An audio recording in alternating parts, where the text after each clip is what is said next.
I want to describe the Hall of First Light to you, because you cannot understand what broke at Halden's Reach unless you have stood in that room. It ran the length of 3 decks, down the spine of the inevitable light, and it held the banners, 111 of them. Each banner was cut from something taken on the morning of a conquest, the sailcloth of a defeated flagship, the tapestry of a fallen throne room, the flag that had flown over a capital the night before we arrived. They hung in a single line, oldest to newest, and the oldest was so ancient that it was kept behind pressure glass, a scrap of gray fabric from the First World Sareth the undimmed ever took at dawn. Every officer aboard walked that hall at least once a day. It was not a rule. It was simply what you did, the way water flows downhill. You walked beneath 1,000 years of victory, and by the time you reached the far doors, whatever doubt you had carried in with you was gone. That was the hall's purpose. I understand that now. It was not a museum. It was a machine for killing questions. 3 days into the approach, I walked it with a young weapons officer named Dathiel Vorn. He was newly posted, still bright with it, and he asked me the question every young officer eventually asks a doctrine keeper. "Sir, has anyone ever been waiting for us?" Waiting. At dawn in the corridor, has any enemy ever guessed it? I gave him the answer from the book, the answer I had been given at his age. Twice. The Alawin mined their eastern sky in the year 445. The Brack Concordants massed their fleet sunward in 671. What happened? We arrived at dawn on the western horizon instead, and the doctrine was amended to allow the keeper a choice of terminator points. I let him absorb that. The doctrine bends, Vorn. It has never needed to break. He nodded, satisfied, and we walked on beneath the banners. And here is what I did not tell him, because I had buried it so deep I barely knew it myself. In both of those cases, the enemy had guessed the hour but massed their defense in one place. A guess is not knowledge. Nobody, in 1,000 years, nobody had ever known our plan the way we knew it ourselves. Nobody had ever prepared the whole sky. There is a difference between an enemy who suspects you and an enemy who has studied you. We had never met the second kind. We did not know the second kind existed. The second kind was 6 days ahead of us, drinking bitter black drink in the dark, rehearsing our funeral in shifts. Scene insert B, human side, framed by Osek. Slots after Mir's first visit. Everything I tell you now about the humans, I learned afterward from prisoners, from trial records. From the human broadcasts, I have spent my exile collecting the way other old males collect metals. I have assembled their side of that morning fragment by fragment, and I will tell it to you as it happened, because their half of this story is the half that matters. 6 years before the inevitable light entered the Halden system, in a prefab meeting room that still smelled of sealant, a human woman named Imara Pharaoh stood in front of a wall of borrowed data and told her colony's leadership that they were already on the Imperium's list. Pharaoh was not a soldier. This is the part my people still cannot digest.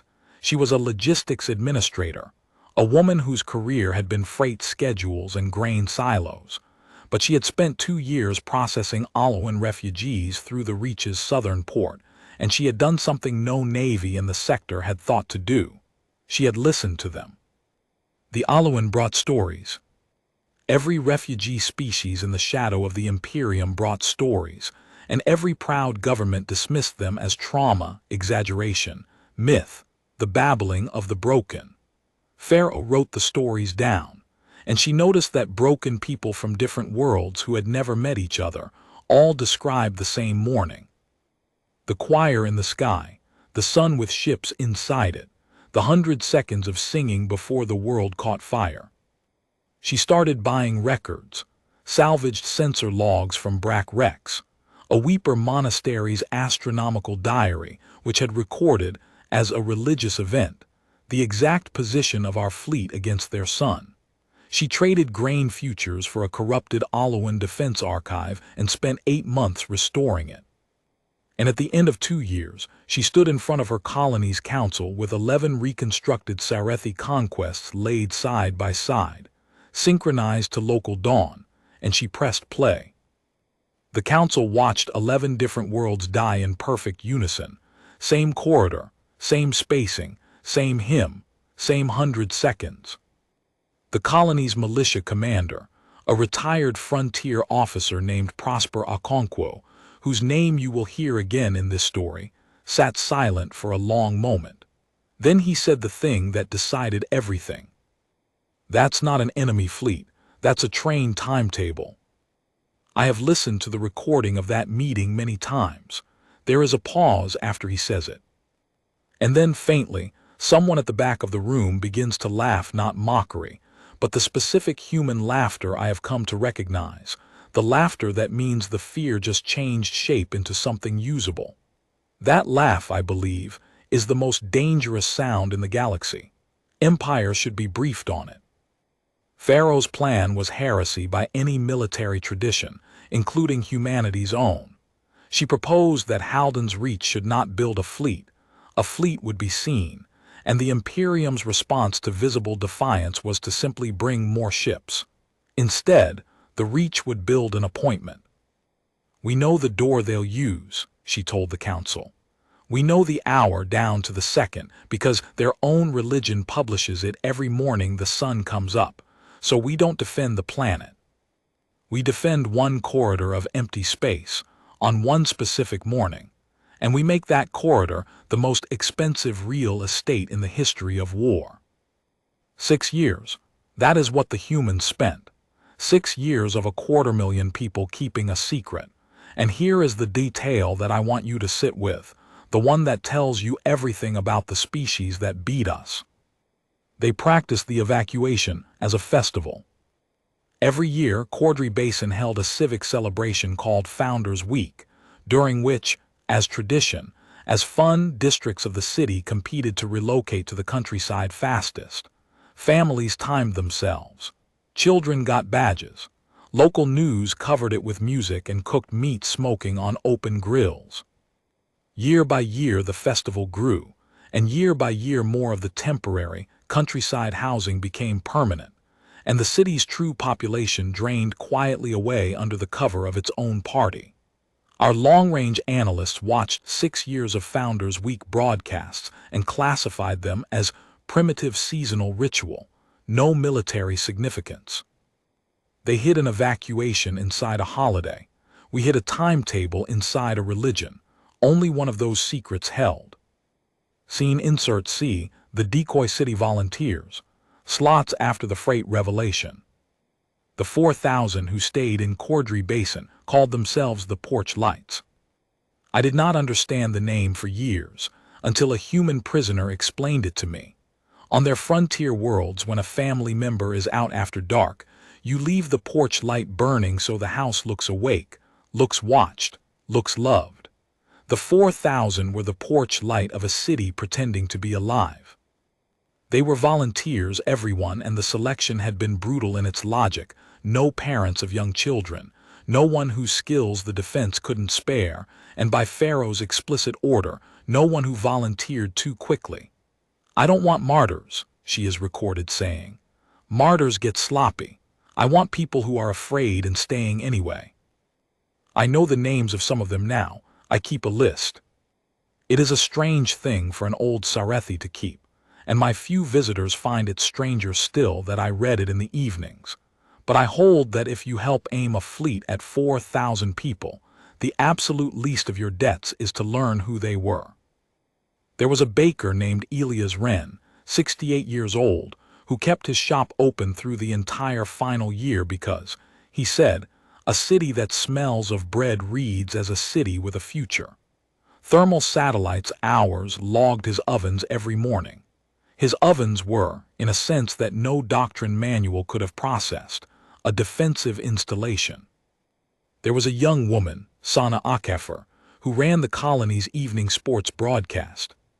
For the final 2 years, she called the matches of a football league that no longer really existed. The teams were skeleton squads of porch lights playing in half-empty stadiums, with crowd sound mixed in from old recordings. Our signals division intercepted her broadcasts and used them to confirm the city's normal civilian morale. I have since listened to her final broadcast, made the night before the dawn. She signs off the way she always did: good night, reach, lock your doors, and love your people. And if her voice shakes, I cannot hear it. I have listened many times. I cannot hear it. And there was an old married couple, the Duvals, who simply refused categorization. They had been offered evacuation 9 separate times. The 9th time, Marta Duval reportedly told the militia officer at her door, "Young man, I have lived in this house for 40 years. If the sky is going to do something interesting, it can do it where I can see it." They stayed. They kept their lights on. On the morning itself, we know from a neighbor's account that the Duvals rose at 5, made tea, and carried 2 chairs out onto their porch to watch the eastern hills. Because they, unlike the 231 warships above them, knew exactly what the sunrise was about to do. I bombed a city of people like that. Remember them when we get to the part of this story where you are tempted to cheer. I will be cheering too, but we will both be cheering over the Duval's tea going cold, and I want us to do it honestly. Scene insert D, Mirror's second scene deepened. Slots between the freight scene and day 19. On day 14, Mir came to me again. This time she did not bring power curves. She brought a voice. "Sir, I want you to hear something from the Velo Station archive. It's Alowan. From their home defense net the morning we took their capital, 90 years ago." She played it. An Alowan voice, translated flat by the machine, but you could hear the shape of the panic underneath. The singing is coming from inside the sun, all batteries. Where do we aim? The singing is coming from inside the sun. The recording ended in the sound every Sarethi officer knows, and none of us ever discusses.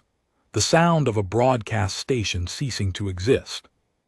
"I've heard Conquest records before, analyst," I said, more harshly than she deserved, because the voice had gotten inside me.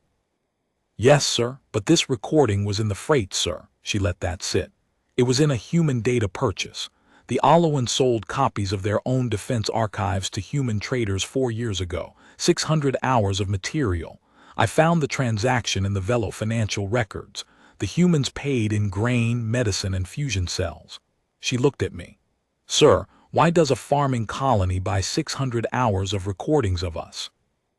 I had no answer that fit inside the doctrine, so I reached for the answer that lived outside it, and I heard myself say something I had never said aloud in 60 years of service. "They're studying the pattern." "Yes, sir." "Analyst, understand what you're implying. You're implying that prey has been reading the predator's diary." Mir was quiet for a moment. Then she said the sentence that I have come to believe should be carved over the door of every war academy in the galaxy. "Sir, with respect, a diary is only private if nobody survives you." We had left survivors. 1,000 years of conquest, and we had always left survivors scattered, broken, fleeing in freighters to the edge of the map. It had never mattered. Broken species do not counterattack. But broken species remember. And we had never once considered what would happen if all that memory, drifting loose across the sector like smoke, finally found a species willing to inhale. I took Mir's findings to the intelligence prelate that evening. I want the record to show that. I did go. The prelate, a heavy old male named Korad whom I had known for 40 years, heard me out fully, and then he did something worse than dismiss me. He agreed with me. "You're likely right, Osek. They've probably reconstructed the doctrine. Refugee data pattern analysis, it's clever, genuinely clever." He poured us both a measure of ceremonial wine. "And what will they do with it? Mine the corridor, will sweep it at dawn as the ships of the line have always done. Mass their little boats in the glare, will brush them aside. Osek, knowing the tide is coming, has never once taught anyone to stop the tide." He raised his cup to me, entirely warm, entirely fond. "Let them have our diary. The reading of it will only make the morning longer for them." That is the true failure, you understand, not blindness. We saw. We were told, we checked, and we saw. And we concluded that being seen didn't matter because in 1,000 years it never had. The Imperium did not die of ignorance. It died of precedent. Scene insert E, the choristers. Slots into the final night before Osek visits the signals deck. On the last night, as tradition required, I went to the broadcast nave to certify the hymn. 200 choristers in gold and ash, arranged in the ancient crescent. Their master was a small, fierce elder named Salven, who had sung at 40 conquests and directed 20 more, and who tuned that choir the way gunners tune a firing solution. The declaration hymn is 100 standard seconds long. This is fixed, holy, immovable, and Salven could land the final note within 1/5 of a second of the mark. He was, though neither of us knew it, the most precise targeting instrument in the human arsenal. They rehearsed the hymn once for my certification. I had heard it perhaps 1,000 times in my life. I confess that on that night, for the first time, it frightened me, and I told myself it was the beauty of it, the way it filled the nave like rising water. The verse every Sarethi child learns before they can read. We arrive with the light. We are the morning that was promised. Lay down what you love, for the day belongs to us. When they finished, Salven came to me for the formal certification, and he noticed. He was a director of choirs. He noticed everything about a face. Doctrine Keeper, you look like a male who has heard something out of tune. The hymn was perfect, Master Ven. I know the hymn was perfect, he said with the vanity of his office. I'm asking about you. I nearly told him. This is one of my night thoughts, one of the moments I turn over and over. I nearly told the choir master that I feared his singers were being aimed at, that the 100 seconds might belong to the enemy now. But the certification scroll was in my hand, and the fleet was in the corridor, and dawn was 9 hours out, and I said what doctrine keepers say. Sing it exactly as written, Master. The morning depends on you. He smiled at that. He liked it. The morning always does. 200 singers. I certified them. Then I went down to the signals deck to ask Mir where the freight had gone, and she looked out the viewport and told me we were parked in it. Scene insert F, Adami's battery, the human dark. Slots just before the final order. And now come down out of the sky with me, one last time before the hymn, down to the hills east of Cordry Basin, to Sunspike Battery 11, because I have earned the right to tell you about the other side of that night. I bought the right with everything I had. Battery 11 was a hole in a hillside that 11 human beings had lived in, on and off, for 2.5 years. Gunnery Sergeant Falik Adami commanded it. She was 39 years old, a veteran of 2 frontier disputes, and by every account a woman of terrifying calm and terrible coffee, which she made herself each night and inflicted on her crew as, in her words, discipline. They knew the plan cold. Everyone in the Reach defense knew the plan cold because Okonkwo had drilled it with a simplicity I still admire. Nobody moves at a ship. Ships move at appointments. Your target is not a vessel, it is a place and a time. The sky itself has been zeroed for 6 years. When the choir sings, the sky will keep the appointment. On the final night, Adami's crew did what soldiers do. One of them, a boy of maybe 20 named Tomas Rios, was writing a letter he refused to let anyone read. Another, an older tech called Wilhelmina Price, was fixing a radio that did not need fixing because her hands wanted the work. At some point in the small hours, the battery spotter up in the observation blister reported movement on the road below, and every weapon in the hole came around before the spotter finished the sentence. It's the Duvals. They've put chairs out. Silence in the battery, then Rios, chairs. On their porch, they're standby, they're drinking tea. We know this exchange happened because Battery 11's internal log survived, and the humans, being humans, published it. The log records that Sergeant Adami looked at the feed of the old couple on their porch, two small warm shapes against a doomed city's glow for a long 11 seconds. Then she said, "Well, now we definitely can't miss," and went back to her firing console, and no one in the battery said anything else about it. And I am told that in the human forces of the Reach, "Now we definitely can't miss," has since become a thing you say when the reason you're fighting sits down where you can see it. At 06:10 local, the eastern sky began to pale. Adami poured the last of the terrible coffee. The firing computer, patient as scripture, held its solution on an empty corridor of brightening air, on a place and a time, on an appointment made 1,000 years ago by an emperor who thought he was writing poetry and was actually writing coordinates. At 06:12 and 20 seconds, the sky began to sing. Rio stopped breathing for a second. Price put down the radio. And Sergeant Falik Adami looked at her console, watched a 1,000-year-old countdown start itself for her, and said the words, "There's the choir. 90 seconds, people, let 'em finish the verse. The hymn has 100 seconds. I want you to hold that number in your mind the way I have held it for the rest of my life, because everything that happened next happened inside it and after it and because of it. 100 seconds, the length of a song, the length of an empire's last unbroken morning." I was standing on the stratagem deck of the inevitable light when the choir opened. Grand Admiral Cyrix Val stood at the center of the projection table in his conquest whites, and around us 40 officers held the postures they had rehearsed for the recordings, because of course we recorded it. We recorded every dawn. The archives of the Imperium held 111 mornings of triumph, filmed from this exact deck, and the historians were already aboard to film the 112th. Below us, the planet's terminator crept west.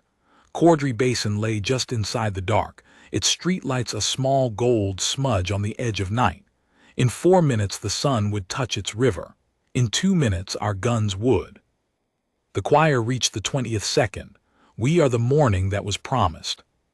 And on the signals deck, 4 tiers down, Analyst Mir was watching something no one else in the fleet was watching, because no one else in the fleet had thought to look.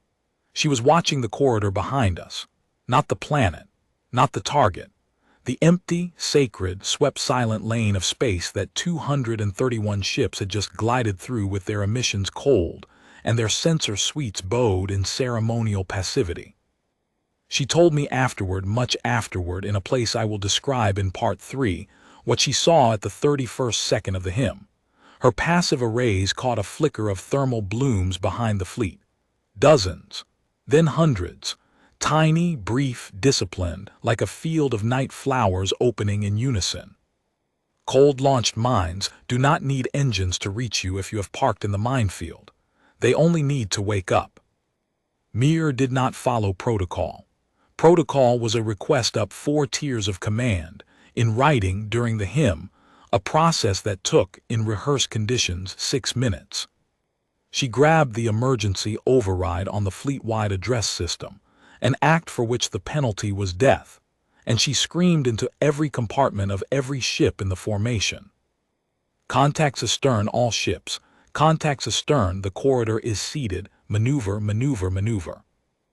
I heard her voice crash into the stratagem at the 38th second of the hymn, and I will tell you exactly what the finest officers of the vaulted Imperium did with the 22 seconds of warning that child bought us with her career and very nearly her life.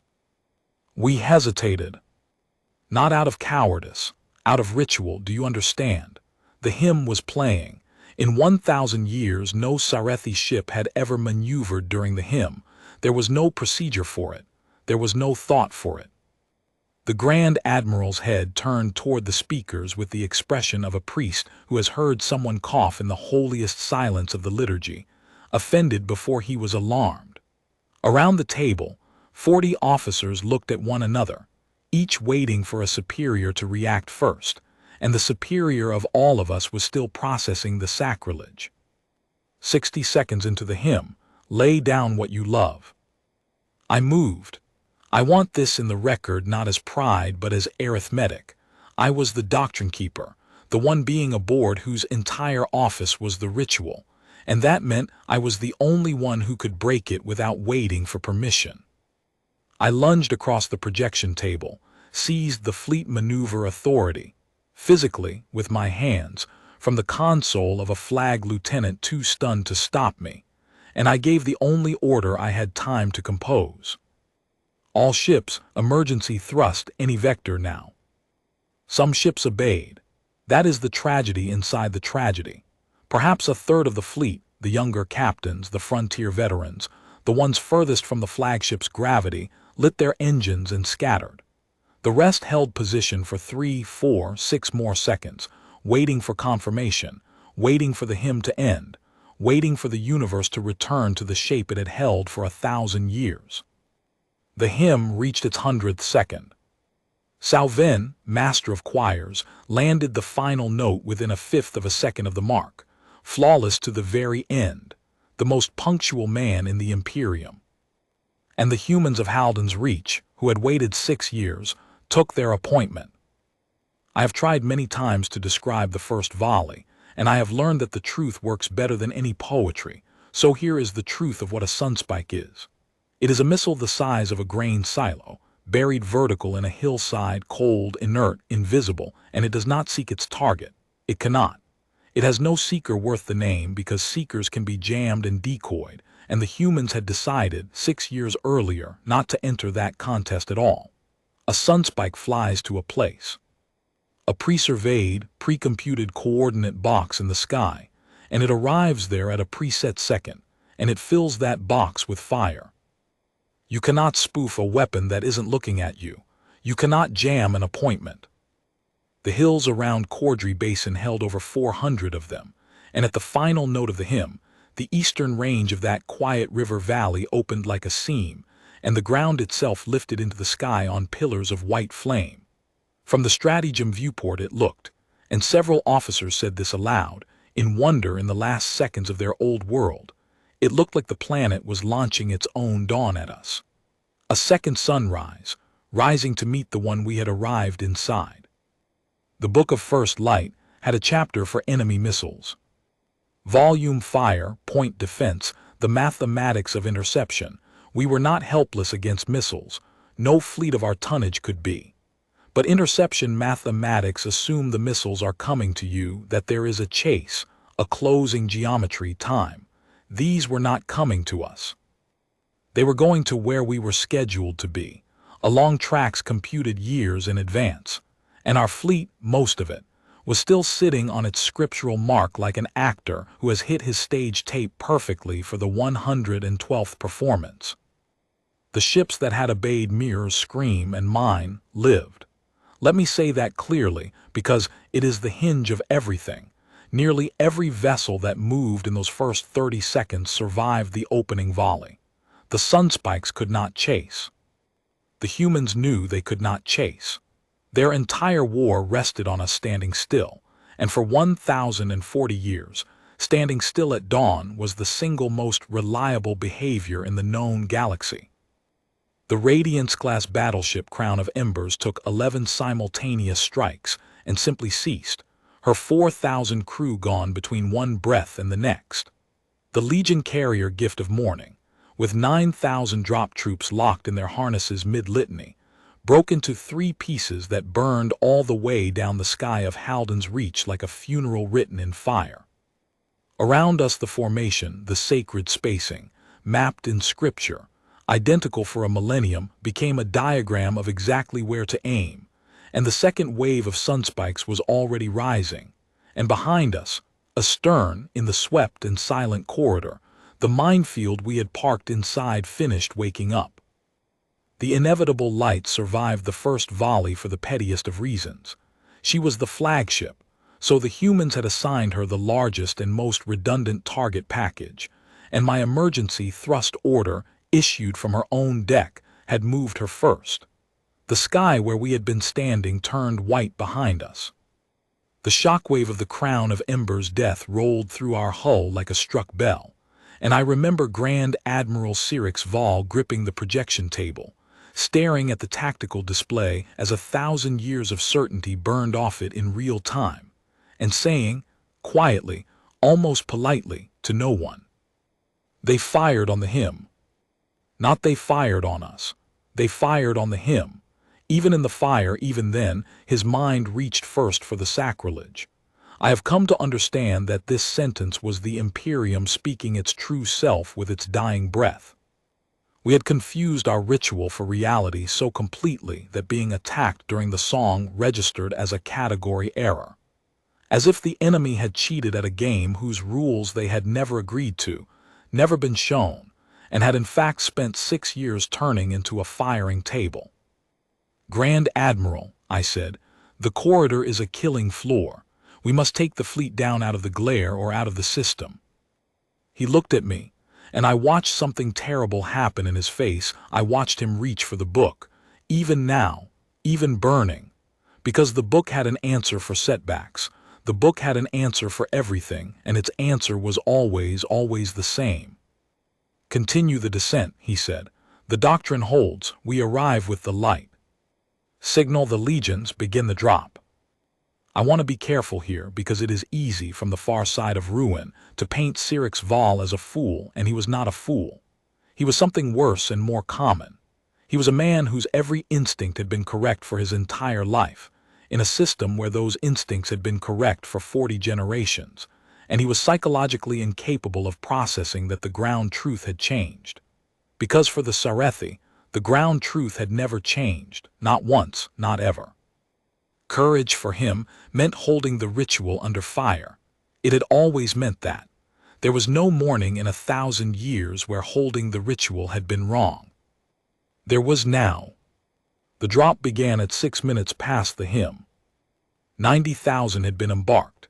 Perhaps 60,000 were still alive to drop, and the surviving carriers began spilling them into the dawn sky of Halden's Reach in the long golden streams that 111 worlds had learned to see in their last nightmares. The descent vector was scriptural. The path of morning, fixed angle, fixed corridor, aimed down the sunrise at the target city, so that the defenders would watch their conquerors come out of the light. The humans had, of course, surveyed the path of morning. It had been described to them in 11 separate refugee archives by 11 separate species who had stood under it. Buried in the farmland along that fixed descending corridor, under grain fields, under festival grounds, under the very countryside the founders' weak evacuees had temporarily moved into, were the gun platforms of what the Reach militia called, with the bleak levity I have come to know as the human signature, the reception committee. I will not walk you through the fall of the Legion strike by strike. I was above it, watching from a burning flagship, and what I mainly remember is the tactical display, where each drop stream was a golden thread, and the way the threads kept ending. Not fraying, ending. And I remember the drop commander's channel, the voices of Legion officers requesting alternate descent vectors and being told by fleet operations, by our own operations, by males I had dined with for decades, that no alternate vectors had been computed. None existed. The path of morning was the path. 1,000 years of conquest had never once required a second road down. Some of the legions lived. I want you to know that and to remember it for part 3, because it matters more than anything else in this story. Perhaps 9,000 made the surface, scattered, off-target, concussed, their command structure decapitated, their carriers dying above them.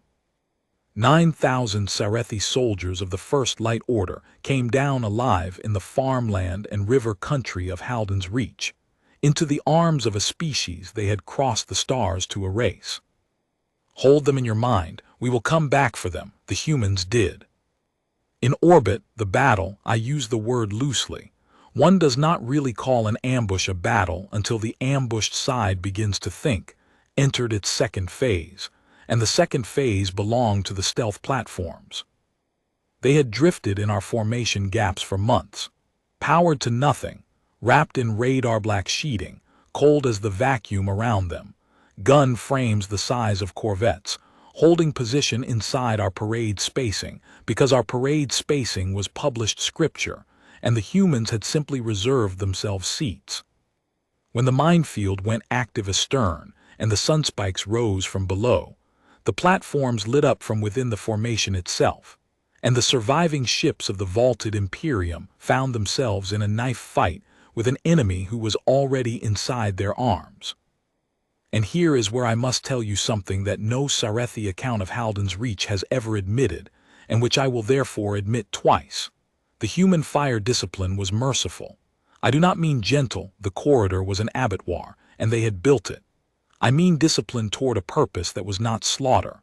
The platforms and batteries concentrated on engines, on weapons, on the great ceremonial command spires that our ships carried like crowns. Vessels that went dead in space, truly dead, weapons cold, engines dark, stopped being hit. Every time, within seconds, the humans were running fire control tight enough to spare the wrecks in the middle of the largest ambush in their species' history against the fleet that had come to end them. Escape pods were not touched, not one all morning. We logged it in real time and did not believe our own logs. There is a Sarethi pod cluster. This is documented, the recording exists. The humans published it with the rest that drifted directly through the engagement envelope of Sunspike Battery 11's sister site, and the human battery captain can be heard on the log saying, "Pods are furniture, people. We don't shoot furniture. Next target." Pods are furniture. 11 worlds worth of refugee archives had taught the humans exactly what we were, and they had decided, as policy, as doctrine, cold and prewritten, to be something else while beating us. I did not understand it that morning. I filed it in the burning stratagem under enemy conserves ammunition. It took me years, and a room I will show you in part 3, to understand that I had watched a species take the high ground in both senses at once, on purpose, with the lights of their decoy city still glowing below them. By the second hour, the arithmetic was beyond dispute even for the book. Of 231 ships, 94 were destroyed or dying. 60-odd were crippled and drifting, engines dark, under the strange amnesty of human fire control. The rest, the third that had moved when a soft-plated analyst screamed heresy into the fleet address, were scattered across half the system, out of formation, out of scripture, out of the book entirely, and commanded in every sense that mattered by no one. Because on the flagship, Grand Admiral HFY was preparing to do the last thing the doctrine required of him. He had not spoken in some time. He stood at the viewport in his conquest whites with the recording still running, the historians filming, because no one had told them to stop, and no order existed for stopping, and he watched the dawn he had arrived inside consume his command. Then he turned to me, and he was calm, and he said, "Doctrine Keeper, what does the book prescribe?" And I understood in that moment the full shape of my life's work. He was not asking for tactics. There were tactics. There were still, even then, real choices. Consolidate the survivors, withdraw beyond the belt, screen the cripples, negotiate for the 60,000 lives drifting in the wrecks. A frontier human colonel could have listed them between sips of terrible coffee. HFY was asking what the ritual said, because he had never in his life needed anything else, and the ritual said what it had said for 1,000 years about a fleet that fails at dawn. The last verse. The flagship advances alone into the enemy's fire, broadcasting the hymn, and dies with the light on her hull, so that the archive of the Imperium records not a defeat but a martyrdom. It had been performed once in our history, 900 years ago, against a fortress world that had bloodied us for a morning before falling that same afternoon. It was in the book. Everything was in the book. "Grand Admiral," I said, "the book was written by males who never lost." "Then it is fitting," he said, "that it be finished by one who did." I could not stop him. I want to be honest about my size in this story. I was a third-tier ceremonial officer who had already committed one mutiny that morning, and the crew of the Inevitable Light obeyed their admiral as they had been bred across 40 generations to do. What I could do, what Mir and I did, in the 11 minutes while the flagship came about and the choristers, unbelievably, filed back into the broadcast nave, was empty her. We overrode the pod locks deck by deck. We ordered the wounded carried. Mir stood in the central nave, physically pushing choristers toward the pod galleries, this junior analyst shoving sacred singers in their gold and ash, shouting that the hymn did not need them dead to be true. Salven refused. I found him at his mark in the nave, and he looked at me with the vanity of his office burned down to something purer, and he said, "It is a 100-second piece, Doctrine Keeper.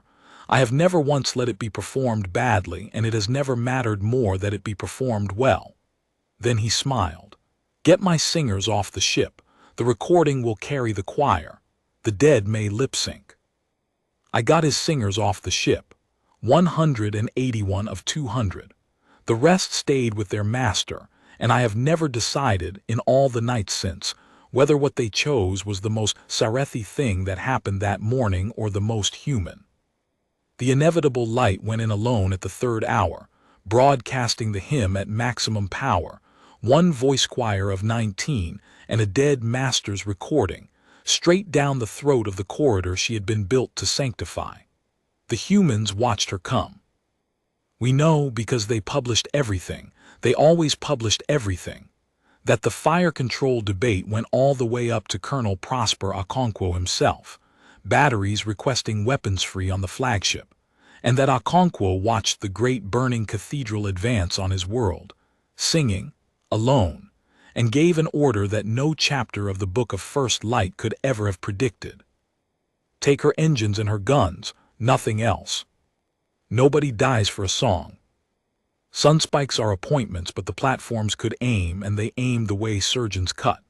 They took her thrust. They took her spires. They took, with a precision that felt like contempt and was actually its opposite, everything about the inevitable light that could hurt anyone, and they left the hull, and the nave, and the broadcast array, and Grand Admiral Cyrix Val alive inside his martyrdom with the hymn still playing, and no way to die on schedule. The flagship of the vaulted Imperium drifted powerless across the sunrise of Halden's Reach, singing to a world that had declined to kill her. And below in the hills, in the log of Battery 11, Sergeant Falek Adami watched the great dark shape slide harmless over the valley, over the Duval's porch, over the cold tea, over 4,000 porch lights coming up out of their shelters into the impossible morning. And the log records that young Tomas Rios asked, "Sarge, what do we do with a thing like that?" And Adami poured the last of the terrible coffee, and watched the singing wreck cross her sky, and said, "We answer it, kid, get me a channel." The hymn played for 4 hours after the battle ended. I want you to sit with that image the way the whole system sat with it that morning. The flagship of the vaulted Imperium, gutted and drifting, singing the same 100 seconds over and over across an occupied sky, because no one aboard had the authority to stop a broadcast that Scripture said should end in glorious death, and the death had been refused. We drifted. The choir of 19 sang the live verses until their voices gave out, and then the recording carried it alone, Sal Ven's final, perfect performance, looping above the world he had been sent to serenade into a grave. On the stratagem deck, Grand Admiral Cyrix Val stood at the viewport in his conquest whites, and did not move and did not speak. And around him, the officers of the Imperium waited, as they had been bred across 40 generations to wait, for someone above them to decide what reality was now. There was no one above them. That was the discovery of the 4th hour. The book had no one above them either. And then, at 4 hours and some minutes past dawn, the humans did the thing I have spent the rest of my life trying to understand, and the thing this entire story has been walking toward. They answered the hymn. Every receiver on the inevitable light lit at once. The humans had our frequencies, of course. We broadcast on all of them. It was Scripture. And into the nave, into the corridors, into the pod bays and the burning gun decks and the sealed compartment where the Grand Admiral stood refusing the new universe, came a sound none of us could initially classify. It was ragged. It was unpolished. It wobbled at the edges the way no Sarethi choir had wobbled in 1,000 years. It was singing, thousands of voices, untrained, overlapping, some laughing mid-phrase, some weeping, children audible among them, the porch lights of Cordry Basin, 4,000 strong, up out of their shelters and gathered in the river promenade under the wreck-streaked sky, singing back at us. We ran it through translation, and I stood in the ruin of my life's work and read the words as they resolved, and I am going to give them to you the way they were given to me, because I have carried them ever since. It was not a war song. It was not a taunt. It was, I learned later, a very old human song, older than their spaceflight, the kind of song their miners and sailors and grieving families had passed down for centuries.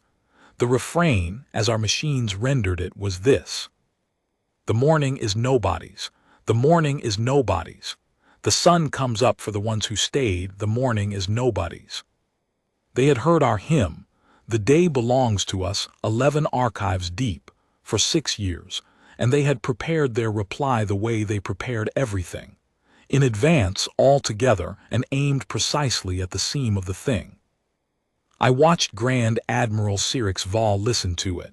I was perhaps 5 paces from him, and I will tell you that the moment that broke him was not the ambush, not the crown of embers, not the refusal of his martyrdom. It was the children. You could hear children in the human singing, off-key and delighted, up past their bedtime at the end of the world, children who were supposed to be ash by his order and his timetable, singing that the morning belonged to no one, in the smoke of the fleet that had come to prove otherwise. He turned from the viewport. He looked at me, through me, really, at the office I held, at the book I kept, and he said the last words of his command, and they were the truest words of his life. "Asek, we rehearsed everything except being answered."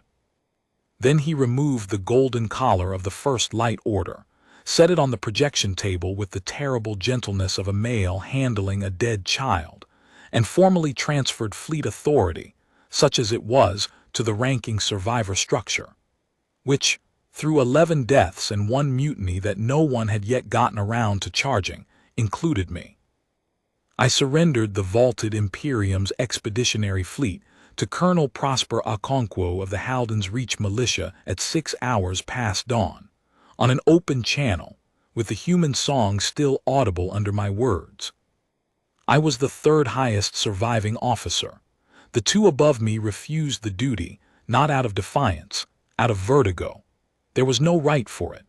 I stood at a console that morning and became the first Sarethi in 1,040 years to compose new words for the Imperium to say, and the words were, "We ask for terms." Okonkwo's reply took 4 minutes. I assumed he was consulting his government. I learned later he was consulting a mug of coffee and, in his words, making sure I said this right the first time, because they were definitely recording.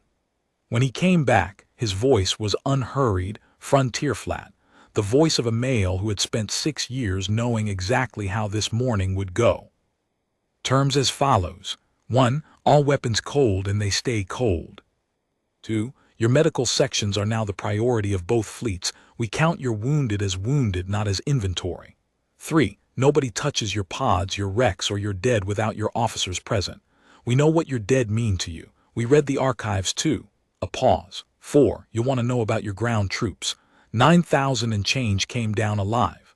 As of this hour, we hold about 6,000 of them, fed and disarmed.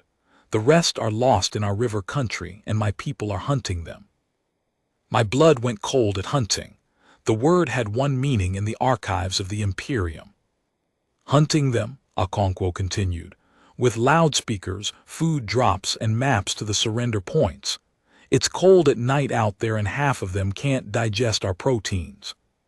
Tell your soldiers the war lasted 1 morning, and it's over, and breakfast is on. I want to tell you what that message did below decks, because no human account thinks to include it. Our soldiers had been catechized from hatching on what surrender meant.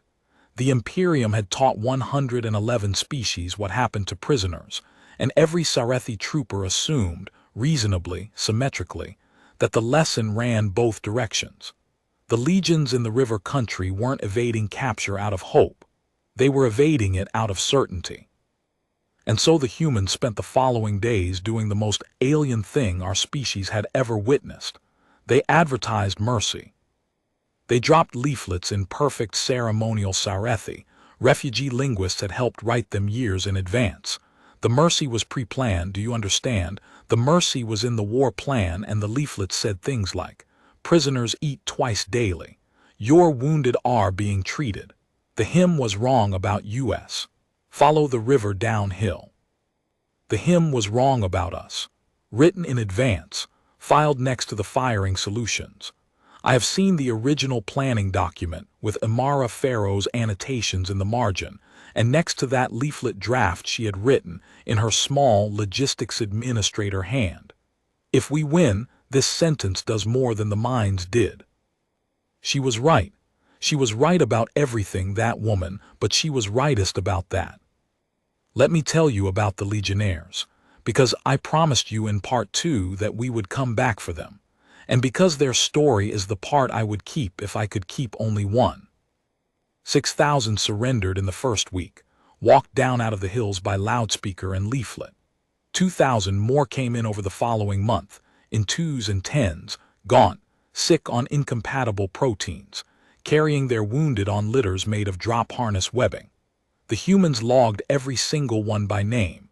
They demanded our naming customs from the prisoners so they could get the honorifics right, and they published the rolls on open channels so that the fleet's survivors could search for their kin. My people crowded the signal decks of crippled ships, reading lists of the living. We had no right for that either. We invented one on the spot. It involved a great deal of weeping, and it is still practiced, and it is called Mirror's Watch, and I will get to why. But there was one formation that would not come in. 9th Cohort, 3rd Legion of the 1st Light Order, about 400 soldiers under a commander named Tesek Vor, who had made the surface intact, dug into a ridge above a human farming district and prepared, per the book, to die expensively. The leaflets fell on them. Tesek Vor burned the leaflets. The loudspeakers reached them. He had the speakers shot. He was, by every account including his own, which exists, a good officer of the old Imperium, which is to say, a male for whom the worst imaginable fate was not death but unscripted survival. The humans could have taken the ridge in an afternoon. Sunspike Battery 11 had relocated within range. The militia had armor, air, and the numbers. Colonel Okonkwo forbade it. They're beaten and they don't have the vocabulary for it yet, he's recorded saying. You don't shoot a man for not speaking your language. Instead, and this is documented, this happened, I have stood on that ridge. The local farmers began leaving food at the base of the hill. Not the militia, the farmers, the people whose District 400 invaders were dug in above. Crates of protein the refugee-informed relief team certified as Saretha digestible, hauled up by tractor, left in the open with hand-painted signs in mangled ceremonial script, not poison. We checked with your DOCTORS. Eat. Tesek Vor let his soldiers starve within sight of it for 6 days. On the 7th, his youngest troopers began slipping down the hill at night. He did not shoot them, that is worth recording. Even in the wreck of his doctrine, he did not shoot the hungry. And on the 11th day, with 40 loyalists left around him and the smell of human bread drifting uphill from Elias Wren's relocated field ovens, because yes, the old baker had come out personally, had told the militia sieges are just bakeries with opinions, and had set up downwind on purpose. On the 11th day, Tesek Vor walked down the hill alone in full parade armor and asked to speak to whoever commanded the bread. He surrendered to a 68-year-old baker. Wren's account of it, which he told for the rest of his life to anyone who bought a roll, was, he gave this beautiful speech about the death of certainty. I gave him breakfast. We were both right. That is Halden's Reach. That is the whole of Halden's Reach in one exchange, and every time some young Sarethi asks me how a farming colony beat the Imperium, I tell them about the ovens before I tell them about the mines, because the mines only killed us. The ovens replaced us. The mines proved our fleet was mortal. The bread proved our hymn was a lie, that the species we'd painted as prey, as clay, as an audience for our theater, had been all along the thing we claimed to be. We arrive with the light. They had arrived first, and they had brought food. Now I must finish my own accounting and mirrors, and then I will let you go. There were trials, not human ones. The humans, having won, showed an almost insulting lack of interest in punishing us. Their terms became the framework for a sector armistice, and their whole ferocious attention pivoted within a year to feeding the crippled fleet through the winter and repatriating our dead with honors that made our own rights look casual. No, the trials were ours. The Imperium survived Halden's reach as a body survives a stroke, alive, diminished, and desperate to blame something. And when the remnant fleet limped home, the Admiralty convened the court of the unbroken morning to determine how 111 perfect dawns had become 111 and one ambush. They needed the story to be treason. The alternative, that the doctrine itself had been the enemy's principal weapon system, was not a finding the Imperium could survive, and everyone in that gilded courtroom knew it. So they charged Mir. The analyst who had screamed 22 seconds of warning into a doomed fleet, who had saved every ship that lived, was charged with unauthorized seizure of the fleet address system, desecration of the hymn, and this is real. This was read aloud, conduct causing the fleet to survive in a manner inconsistent with Scripture. They charged me too, but I was old and third tier and useful as a witness, and my mutiny had at least the dignity of rank. Mir was young, soft-plated, brilliant, and expendable, and she had committed the one unforgivable crime. She had been right in public. I stood in that court under the recovered banners of the Hall of First Light, and I was offered the bargain plainly in chambers by males I had served beside for 60 years. Testify that the analyst's broadcast caused the formation break that exposed the fleet and retire with honors. Confirm the Scripture. Kill the question. The machine for killing questions had survived the battle. It always survives the battle. That is what it is for. I had spent 1,040 years of institutional life, my personal 61, and the 10 centuries I was custodian of obeying the book. And I stood up in the court of the unbroken morning, and I opened the book of First Light on the witness stone, the actual book, the founding copy, which as doctrine keeper I was entitled to handle. And I said the words I had been rehearsing since the morning I watched children's voices break a Grand Admiral. This book is the finest military intelligence document ever written about the Sarethi people. Our enemy read it more carefully than we did. The analyst is the only officer in this room the humans failed to predict. Every one of the rest of us performed our roles to the second, and they set their fuses by us. You may convict her of surviving. History will convict us of being punctual. They convicted her anyway. Of course they did. Reduced charges. Even the court could not quite execute the female who saved the fleet, but conviction, expulsion, exile. I resigned the keepership that hour in the courtroom by the old rite. I closed the book, kissed its cover, and left it on the stone. They exiled me too in the end, though they called it retirement. The Imperium is very good at calling things. And here is the ending, and I have saved it because it is the only part of this story that is mine. Exiles have to live somewhere. There are not many ports that welcome elderly Sarethi war criminals, honorary or otherwise.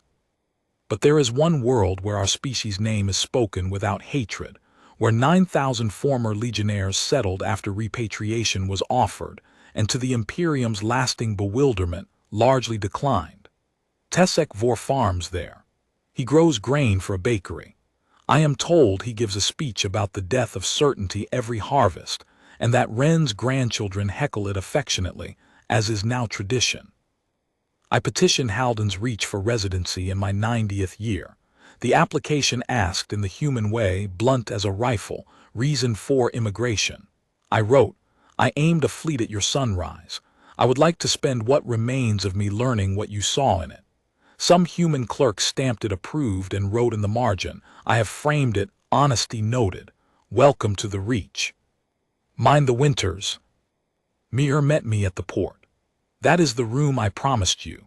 The arrivals hall at Cordry Basin, rebuilt after the war on the same river, morning light through tall eastern windows because the humans, having survived our sunrise, went and built their public buildings to face it. Of course they did. They never let anyone else keep the morning, not even fear. She was older, plates weathered, and she had been on the reach for years already, because the humans had done the arithmetic the Imperium refused to do. They had reviewed the battle, identified the enemy officer whose 22 seconds had saved 100,000 of her own people, and offered the exiled traitor a job teaching at their war academy. Her course is mandatory for every human officer cadet in the sector now. It is called Reading the Diary.